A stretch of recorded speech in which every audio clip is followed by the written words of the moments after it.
Well, so it's really exciting when actors turn into directors because I think they bring a very fresh perspective to filmmaking, because there is this movie called Pa Pandi.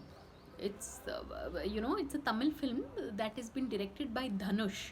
Now, Dhanush is the son in law of Rajnikant, and he had acted in this Hindi movie. He had made his Hindi film debut opposite Sonam Kapoor in Ranjana. So, this particular movie, Papandi, it's about this retired stunt master who probably feels that you know his son and daughter-in-law have, and the kids, like, they have a life of their own, so he might as well utilize his retirement phase in trying to go and find the love of his life.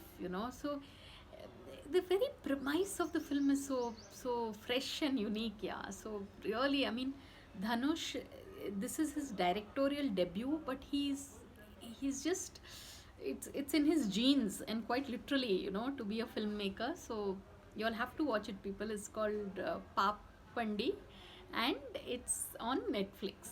So on that note, thanks for watching, and please subscribe.